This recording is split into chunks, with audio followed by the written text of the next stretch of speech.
அனைவருக்கும் வணக்கம். இன்னைக்கு வந்து பாத்தீங்க அப்படின்னா கருப்பு சுண்டல் பத்தி தான் நம்ம பேச போறோம். ஸோ கருப்பு சுண்டல் வந்து அதுல என்னென்ன ஹெல்த் பெனிஃபிட்ஸ் இருக்கு அப்படின்றத ஏற்கனவே நான் ஷார்ட்ஸ்ல வந்து ஷேர் பண்ணியிருக்கேன். பட் இருந்தாலும் இங்கேயும் சொல்றேன். என்ன அப்படின்னு பாத்தீங்கன்னா வந்து நான் வெஜிடேரியன்ஸ்க்கு ப்ரோட்டீன் ஒரு நாளுக்கு தேவையான அளவு ப்ரோட்டீன் வந்து பேலன்ஸ் பண்றது ஓரளவு ஈஸி தாங்க. மற்ற வெஜிடேரியன்ஸோட கம்பேர் பண்ணும்போது இது கொஞ்சம் ஈஸி தான். பட் வெஜிடேரியன்ஸ் வந்து பாத்தீங்கன்னா பன்னீர், சோயா இந்த மாதிரிலாம் இன்க்ளூட் பண்ணிப்பாங்க. பட் இருந்தாலும் அது வந்து கரெக்டா பேலன்ஸ் ஆச்சு அப்படின்றது எப்பவுமே ஒரு கொஸ்டின் மார்க்கா தான் இருக்கும்.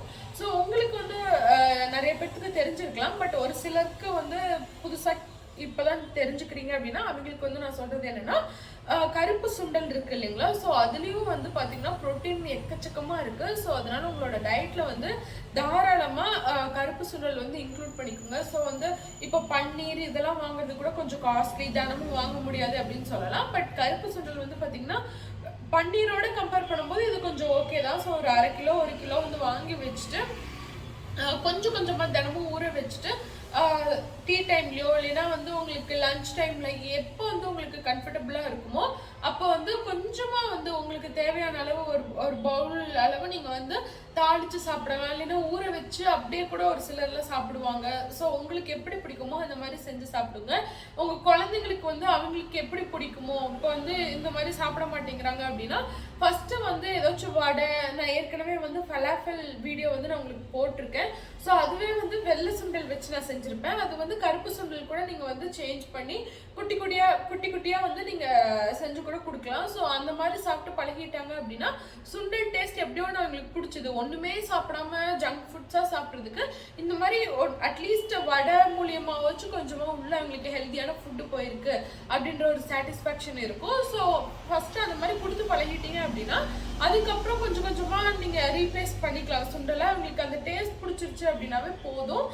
அதுக்கப்புறம் அவங்களே பழகிக்குவாங்க நல்ல ஹெல்தி ஃபுட் சாப்பிடணும் அப்படின்ட்டு. ஸோ குழந்தையில இருந்தே ஹெல்தி ஃபுட் சாப்பிட்றத வந்து நல்லா பழக்கப்படுத்தி விடுங்க. அண்ட் நீங்களும் வந்து நல்லா ஹாப்பியா ஹெல்த்தியா இருக்கணும். ஸோ அதனால நல்ல ஹெல்தி ஃபுட்ஸா சாப்பிடுங்க.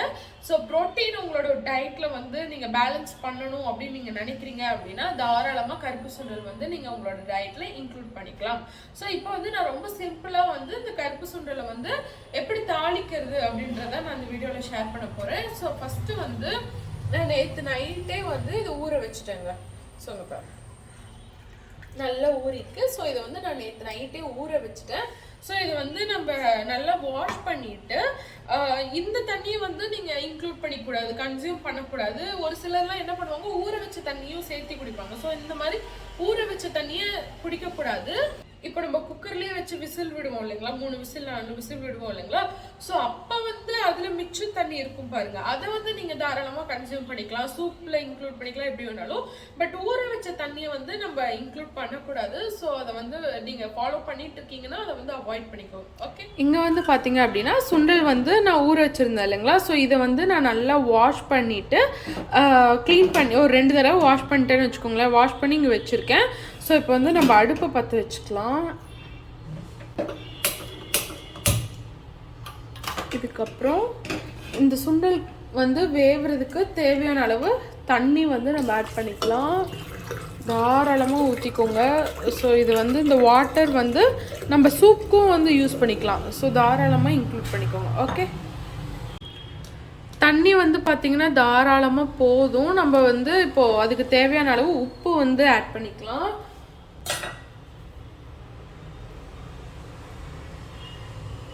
இதுக்கு தேவையான அளவு உப்பு ஆட் பண்ணிக்கோங்க. கொஞ்சமாக மஞ்சத்தூள் நம்ம ஆட் பண்ணணும். ஓகே, இதுக்கு தேவையான அளவு மஞ்சத்தூள் கொஞ்சமாக இருந்தால் போதும். ஸோ மஞ்சத்தூள் ஒரு 1/2 டீஸ்பூன் வந்து மஞ்சத்தூள் ஆட் பண்ணிக்கோங்க. இப்போ வந்து பார்த்தீங்கன்னா ஒரு 3லிருந்து 4 விசில் விடலாம். அது ஒவ்வொருத்தங்க குக்கர் பொறுத்து இருக்குது. ஸோ நான் வந்து 3 விசில் விடுவேன். ஸோ 3 விசில் விட்டுட்டு அதுக்கப்புறம் வந்து உங்ககிட்ட எப்படி இருக்குது வெந்துருச்சா அப்படின்றதெல்லாம் ஷேர் பண்ணுறேன். ஓகே,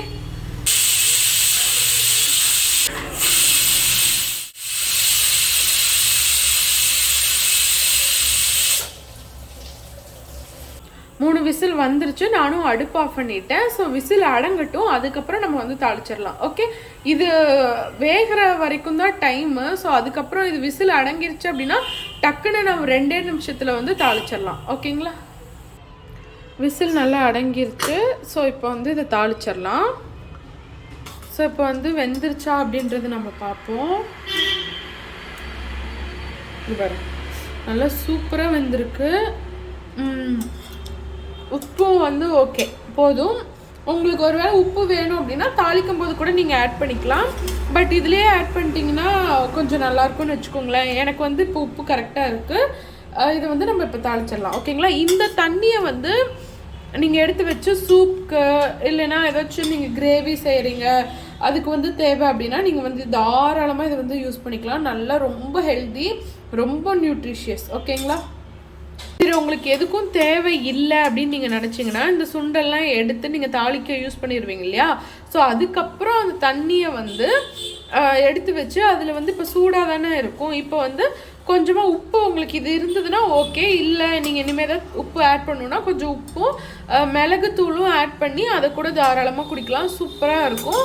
ஸோ இப்போ வந்து நான் அப்படி தான் பண்ண போகிறேன். அண்ட் சூப்புக்கும் நான் வந்து இந்த வாட்டர் யூஸ் பண்ணிப்பேன். இப்போ இது எப்படி தாளிக்கிறது அப்படின்றத நம்ம பார்ப்போம். ஓகேங்களா?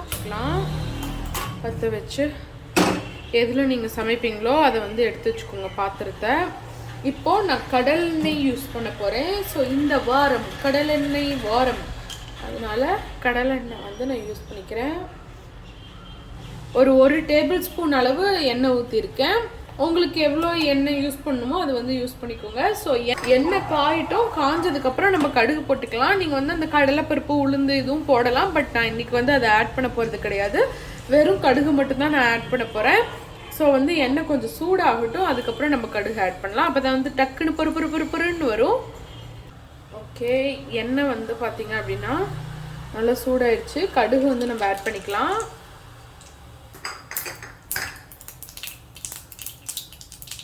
டக்குன்னு பொரிஞ்சிருச்சு பார்த்தீங்களா?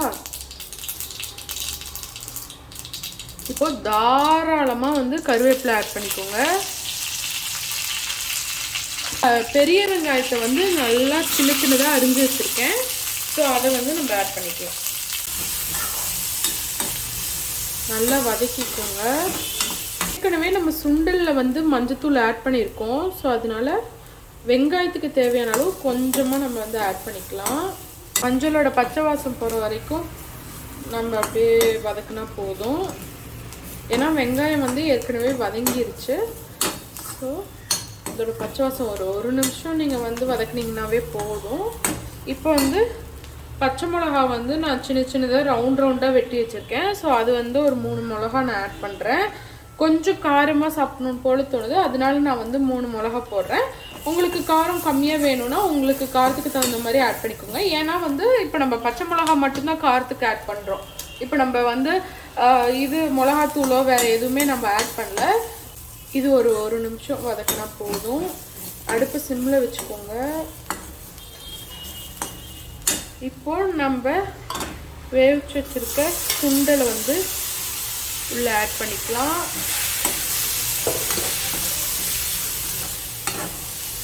கொஞ்சமாக வெங்காயத்துக்கு தேவையான அளவு, நம்ம வெங்காயம் பச்சை மிளகாயெல்லாம் போட்டோம் இல்லைங்களா? ஸோ அதுக்கு தேவையான அளவு உப்பு கொஞ்சமாக ஆட் பண்ணியிருக்கேன்.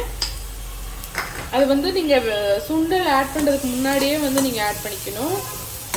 இது ஒரு பிரச்சனையும் இல்லை, கொஞ்சம் ஈரப்பதமாக இருக்கனால அது கொஞ்சம் குக் ஆயிக்கும். நல்லா வதக்கி விடுங்க. அந்த வெங்காயம் அந்த தாளிப்பும் இந்த சுண்டலும் ஒன்றா மிக்ஸ் ஆகணும். ஸோ அதுக்காக தான் நம்ம வந்து இப்போ வதக்கிட்டு இருக்கோம். ரெண்டுமே வந்து குக் ஆகிடுச்சு. ஸோ இது ரெண்டும் இப்போ வந்து நல்லா சேரணும், அதுக்காக தான் நம்ம குக் பண்ணுறோம். ஓகேங்களா? நல்லா கிண்டி விடுங்க. போதும், நல்லாவே வதங்கிருச்சு. அப்படியே கிச்சன் ஃபுல்லாக கம்மன்னு வாசம் அடிக்குது. ஸோ வந்து பார்த்திங்க அப்படின்னா ஒரு நல்ல டீ டைம் ஸ்நாக்ஸ் உங்களோட ஃபேமிலியோட செஞ்சு சாப்பிட்டு என்ஜாய் பண்ணுங்கள். ஸோ எஸ், நல்லா இருக்குது. கண்டிப்பாக இந்த ரெசிபி வந்து ட்ரை பண்ணி பாருங்கள். உங்களுக்கு பிடிச்சதா அப்படின்றதும் கீழே கமெண்ட் பண்ணுங்கள். So yes, that's it. இதெல்லாம் தான் நான் உங்ககிட்ட ஷேர் பண்ணணும் அப்படின்னு நான் நினச்சேன். இந்த வீடியோ பிடிச்சிருந்தது அப்படின்னா லைக் பண்ணுங்கள், உங்களோட ஃபேமிலி அண்ட் ஃப்ரெண்ட்ஸோட ஷேர் பண்ணுங்கள்.